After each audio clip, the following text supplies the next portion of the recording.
Good morning, Mets fans, and welcome to a Wednesday edition of Driving with Mr. Met. You know, it's funny, the other day I talked about, Monday it was, nothing was happening, but I felt like I needed to record a video anyway, and whatever. And then over the last 2 days, like, boom, there's actually stuff to talk about.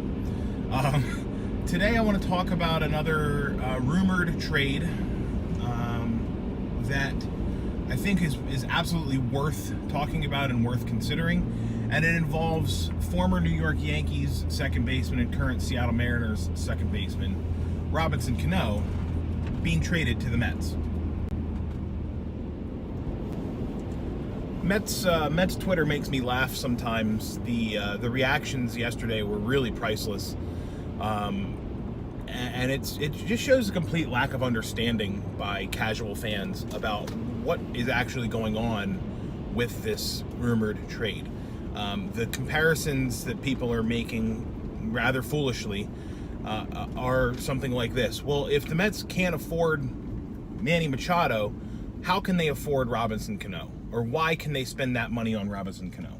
So for those of you that don't know, Robinson Cano is due $24 million a year over the next 5 years.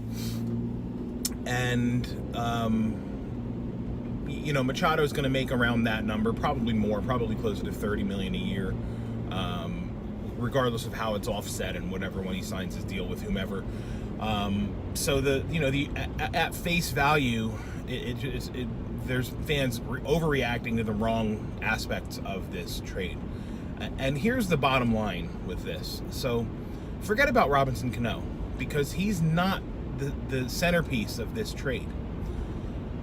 Edwin Diaz is the centerpiece of this trade. Edwin Diaz is the Mariners' very young closer who has proven himself to be one of the best closers in baseball. I had him on my fantasy team last year. He was outstanding. He's young. He's very effective. And did I mention he's young? This is the centerpiece of this trade, and this is the reason why the Mets are evaluating and legitimately considering this Cano deal and not the Machado signing.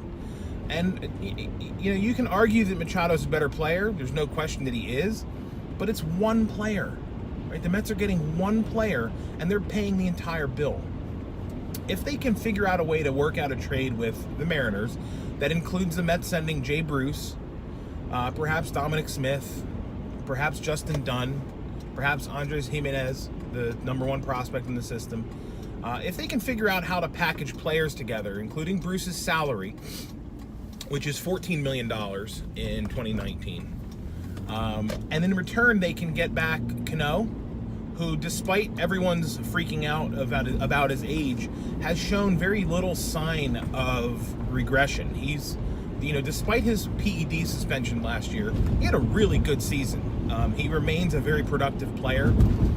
You'd have him for 5 more years, that's the concern, but in a team environment where win now is the goal, you can't worry about 5 years from now. I mean, you can, but did Omar Minaya worry about 5 years from 2006 and 2007 and 2008?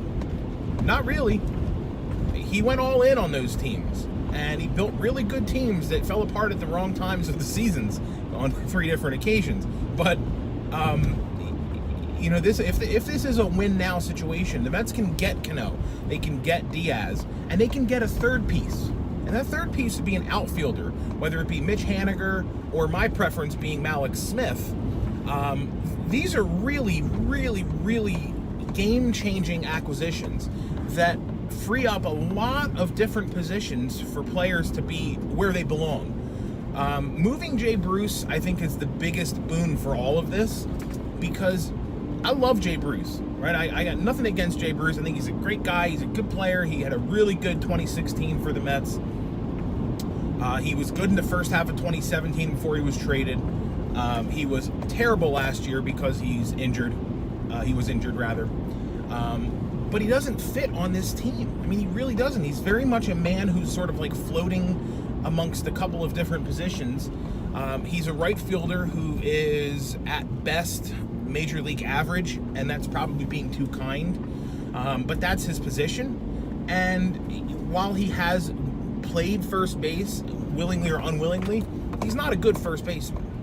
So you've got a guy who really can't play anywhere, and by keeping Bruce in right field, you're forcing either Conforto or Nimmo to play center field, neither of whom are center fielders.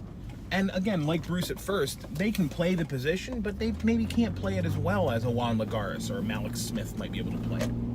So keeping Nimmo and Conforto in the corners every day, getting Bruce out of the picture so that Alonso can play first base every day, potentially moving Jeff McNeil to third base, where I learned yesterday he's had over 1,000 games as a third baseman in the minors, and letting Cano play second base. You'd have this Malik Smith or Mitch Haniger in center field. They can platoon time with Juan Lagares. Robinson Cano can play first base to spell Peter Alonso as needed. Get Todd Frazier playing time at third if they're unable to trade him. I think as trades go, this is one that if the Mets are able to pull this off, this is a really big win for the Mets. And, you look at the other part of the news that came out yesterday, which was that the San Diego Padres said, no way, Fernando Tatis Jr. is untouchable. We don't care about Noah Syndergaard.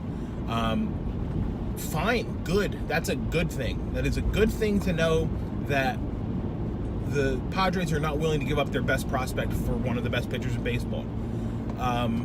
Buff Fangul, as far as I'm concerned, to that one. You don't trade Syndergaard for anything less than the number one prospect on a team or a major league caliber player. And looking at this Seattle situation, again, nothing is official at this point. But looking at the Seattle situation, you're getting back players, 3 of them, who will have an immediate impact on the 2019 team. And they'll do so by improving the all-around situation in the outfield and at first base. This is a huge win. And anybody on Mets Twitter who's evaluating this and looking at this as a terrible idea because it's not Manny Machado or Bryce Harper, sorry, but you're wrong, and you're foolish, and you have no idea what you're talking about. So take a look at the numbers. Think about it a little bit more than just the vacuum of it's not Machado, it's not Harper. That's a really poor way to think about and evaluate a trade like this, because this is a really good trade for the Mets, and I for one hope they can pull it off. I really do, because it would be a huge boost for the 2019 team, and it would give Brodie Van Wagenen a flag that he can plant and say, this is my first big move as the general manager of this franchise, and look what I was able to do. I mean, to be able to check off so many boxes. The only thing missing in all of this is a catcher. And if there were somehow, like, a catcher were to fall out of Robinson Cano's back pocket or something, this would be like the deal of the century. So, I'm looking forward to seeing how this unfolds. Again, I want everybody who's freaking out about this to take a breath, step back, and realize that this is not as bad as you think it is. And that Robinson Cano is not as bad as you think he might be.